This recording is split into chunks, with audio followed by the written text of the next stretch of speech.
Kivior lo rallenta, usa anche le mani, si arrangia Kivior sul capo, Varela, scavetto per andare via, poi prima un po' in canna il colpo per cercare Dumfries, allora Rezza, Danzola, non riesce, 1-2 gioca Rezza.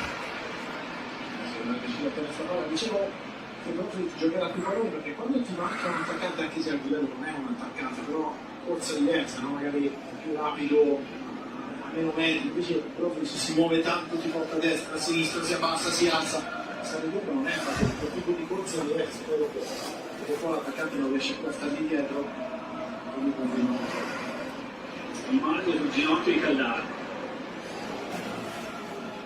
Lo dico per esperienza perché